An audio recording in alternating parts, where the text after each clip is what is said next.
Taiwan melaporkan 44.601 kasus positif lokal dan 42 kasus meninggal COVID-19 pada tanggal 19. Angka ini menunjukkan bahwa perjangkitan varian BA5 masih berada pada titik tinggi. Perdana Menteri Su Tseng-chang juga terdeteksi positif usai menghadiri sidang Yuan Legislatif hari Minggu. Su telah izin libur, untungnya gejala yang dialami ringan dan kini sedang menjalani isolasi mandiri 7 hari. Sementara itu, strain virus XBB yang dilaporkan muncul di Singapura dan Hong Kong dikhawatirkan akan menjadi gelombang perjangkitan utama berikutnya di Asia. 新加坡这边他们就是的 XBB 的这个新兴变异株是已经超过50%哈。JECC menegaskan tak peduli strain virus yang mana, cara pencegahan komplikasi gejala akut melalui penularan yang terbaik adalah vaksinasi. Belakangan jumlah warga 18 tahun ke atas yang menerima vaksin generasi 2 meningkat menjadi 46.000 orang. Pasokan vaksin masih tersedia 2,17 juta dosis. Warga diimbau divaksin secepat mungkin. Kekurangan pekerja industri pariwisata domestik semakin serius seiring pembukaan perbatasan. Menurut data TTHA, kekurangan staf kamar hotel melampaui 10.000 orang sejak Juni. Kendati ada bantuan dari Biro Pariwisata dan meskipun upah per bulan telah naik menjadi $35.000, pekerja tetap tidak cukup. Untuk itu, ada pelaku usaha mengusulkan diizinkannya perekrutan pekerja migran.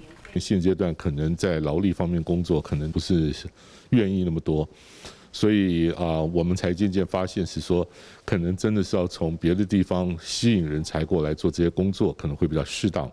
Menurut Bank Tenaga Kerja, pekerjaan pelaku usaha perhotelan sangat berat pada akhir pekan dan hari libur. Kenaikan upah pokok setidaknya 5% baru cukup untuk memiliki daya tarik.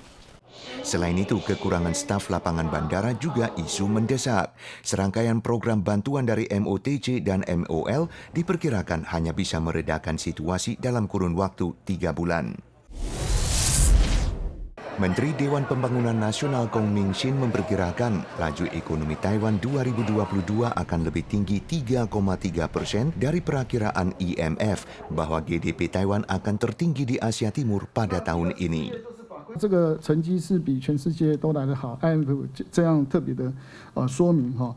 那我们预估来讲的话，数字上可能会比 IMF 稍微乐观一点点。 Tahun ini, GDP per kapita Korea Selatan diperkirakan 1,072 juta dolar Taiwan, Jepang 1,096 juta, Taiwan tertinggi yakni 1,133 juta. Namun banyak pekerja tingkat dasar sama sekali tidak merasakan efek dari prestasi menonjol GDP. 现在都不敢请人，请人请不起，利润太薄了，物价涨太多。 Pakar mengingatkan terpengaruh pembersihan inventaris di industri semikonduktor dan efek dari sanksi Amerika Serikat Tiongkok pada kuartal keempat, kinerja ekonomi Taiwan tahun depan mungkin akan memburuk.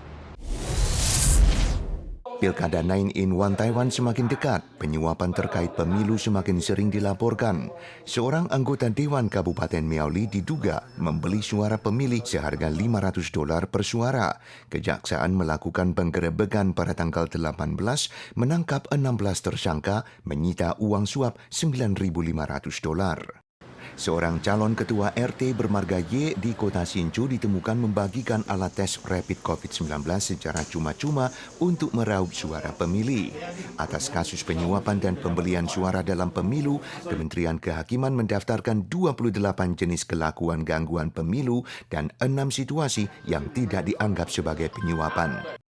Di masa lalu ada batas nilai hadiah setinggi $30, tapi sekarang yang diizinkan hanya produk propaganda pemilu seperti menawarkan minuman dan makanan ringan atau memberikan hadiah kecil seperti tirai pintu dan kalender meja. Tapi memberikan uang saku atau hadiah bernilai ekonomi seperti panci elektrik dan botol air panas dianggap melanggar hukum.